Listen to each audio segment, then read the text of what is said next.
नमस्ते दोस्तों, स्वागत है आपका हमारे 30 डेज़ इंग्लिश रीडिंग चैलेंज के डे 11 में और मेरे यूट्यूब चैनल सीखो इंग्लिश 007 में। आज की स्टोरी बहुत ही दिलचस्प है दोस्तों।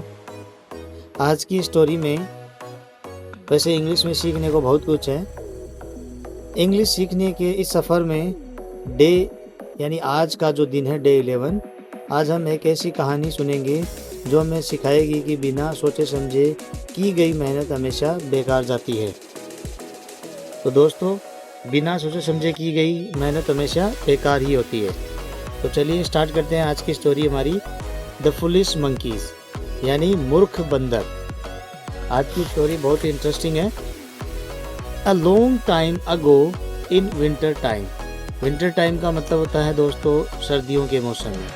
A group of monkeys was feeling very cold. बहुत समय पहले सर्दियों के समय यानी सर्दियों के मौसम में बंदरों के एक झुंड, जो बंदरों का झुंड था, उसको बहुत ठंड लग रही थी। They talked to each other and decided to go to a village near their forest to sit by the warm fire. अब ठंड लग रही थी तो ठंड से बचने का वो उपाय ढूंढने लगे। डिसाइड का माने होता है निश्चय करना। तो उन्होंने आपस में एक दूसरे से बात की और ठंड से बचने के लिए गर्म आग के पास बैठने के लिए अपने जंगल के पास के एक गांव में जाने का फैसला किया। When the monkeys reached there and sat by the fire, the villagers were angry. Reach का मतलब होता है पहुंचना। There यानी गांव के अंदर। Set by the fire, the villagers were angry. तो आगे क्या हुआ दोस्तों, जब बंदर वहां पहुंचे यानी गांव में और आग के पास बैठे तो ग्रामीण यानी गांव वाले जो थे वो नाराज हो गए। The villagers chased them away as they did not want monkeys in their village. Chase का मतलब होता है भगाना यानी उन्हें खदेड़ना। तो जो गांव वाले थे दोस्तों, जब वो ग्रामीणों के यानी गांव वालों के विलेजर्स के पास जाके बैठे तो गांव वालों ने उन्हें वहां से भगा दिया यानी खदेड़ दिया, क्योंकि वे अपने गांव में बंदरों को नहीं चाहते थे, इसलिए उन्होंने बंदरों को भगा दिया। तो आगे बंदरों ने क्या किया, the monkeys return to the forest. तो वो वापस लौट गए, भाई गांव वालों ने उन्हें भगा दिया तो वापस अपने जंगल लौट गए। एंड डिसाइडेड, और उन्होंने निश्चय किया, that they would make their fire like the villager. तो उन्होंने क्या निश्चय किया दोस्तों, तो बंदर जो है थे वो जंगल में वापस आ गए और उन्होंने फैसला किया कि वो ग्रामीणों की यानी गांव वालों की तरह अपनी खुद की आग जलाएंगे और अपना इंतज़ाम खुद करेंगे। तो बंदरों ने अपनी खुद की आग जलाने का फैसला कर लिया। फिर आगे देखो, the monkeys collected wood and put on it red berries. तो अब क्या करते हैं बंदर, देखो दोस्तों, तो बंदरों ने लकड़ियाँ इकट्ठी कर ली और उस पर उन्होंने लाल जो बैर है, आप देख सकते हैं फोटो में, ये लाल जो बैर है यानी ये फल होते हैं ना, ये रख दिए।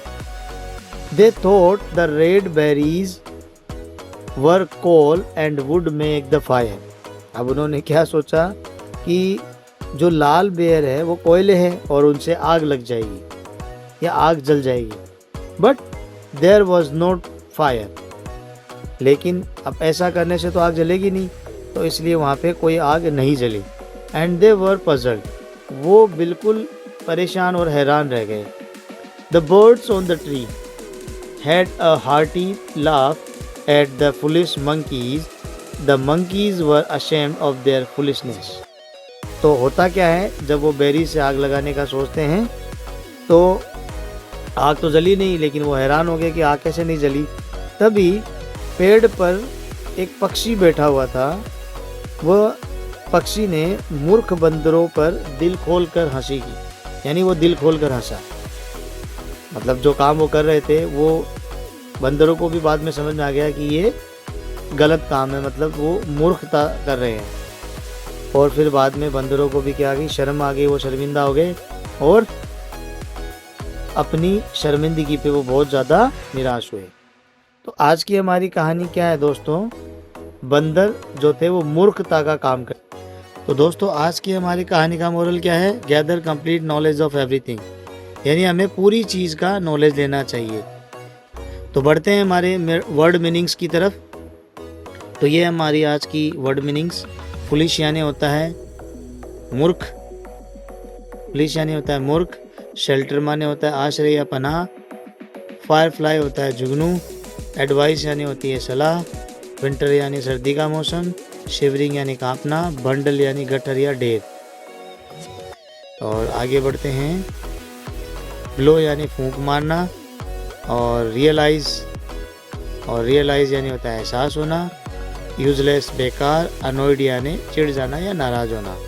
तो दोस्तों आज का हमारा होमवर्क है, स्क्रीन पर दिख रहे हैं, एक सेंटेंस को आपको इंग्लिश में ट्रांसलेट करना है, बहुत ही आसान है। और कीप प्रैक्टिसिंग, सीखते रहिए। मिलते हैं हमारी नेक्स्ट वीडियो के अंदर, तब तक के लिए कीप प्रैक्टिस कीप लर्निंग। धन्यवाद।